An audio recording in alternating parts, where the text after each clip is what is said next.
Good morning जय जगन्नाथ। मु अच्छी संबलपुर तो ये संबलपुर में गोटे नहीं जी 70 वर्ष पुराना ओल्ड होटेल को मुझे जानवा चाहिए 70 वर्ष है सी केमी होटेल को चलाउं तो ये जीवा चल मु बहुत वीडियो देखी से होटेल भाई तो टेस्ट करके आम देखिया से होटेल एक्चुअली केमी कौन रोचे टे चलतु देखिया मो कैब भी आसिक तले अच्छी चलो आसिक मु रिव्यू देवी देखिया से केते कौन भिड़ रोची ओ चलो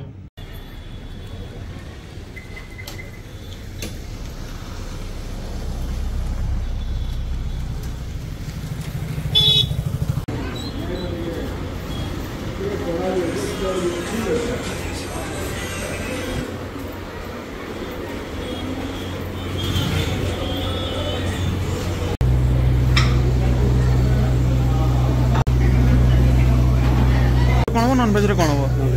नॉनवेज रे चुना माछ अछि बड़ माछ अछि मटन अछि प्राइस पनीर मसला अछि मशरूम अछि वेज मिक्स वेज घांटो सब्जी अछि भेंडी भजा कला चिप्स अछि प्राइस कोडा केते अछि नॉनवेज रे प्राइस नॉनवेज के सब प्लेट सिस्टम माने माछटा केते मटन केते माछटा गोटे पीस की 60 टका चुना माछ 70 टका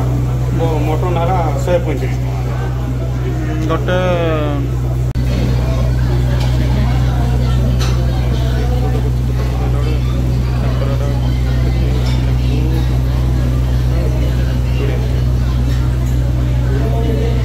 भाई एवं जा रूम को आसली भाई रिव्यू कौन दे भाई टेस्ट तो भाई गजब थिला आबे भाई ट्राफिक रे भी लेट हो गला बट मु भाई बहुत ट्राई करथली कि मु बहुत इच्छा थिला से होटल मालिक सहित कथा होपाई बट एते क्राउड रही सी मो सहित कथा ही पारले नहीं एठी तांकर गोटे कौन हो कि तुम जदि भाई भात नब भात तुम 20 टका दब तुम डाली नब डाली 20 टका दब माने सब किसी तार अलग माने तुम मिल टाइप किसी नुह तुम जोटा इच्छा भात डाली चिप्स तुम जोटा खाइब तुम से सब नहीं पार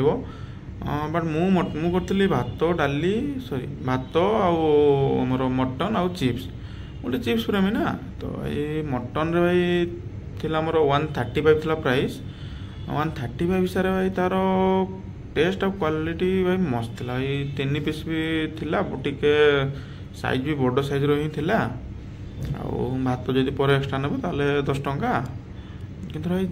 तांकर जो तेंतुली आचारटा देइथिले चटणीटा सेटा भाई गजब थिला भाई मु तो भाई हाईली रिकमेंड करी मु तो रेटिंग देबे एटा को 10 रो 8.8 समथिंग देबी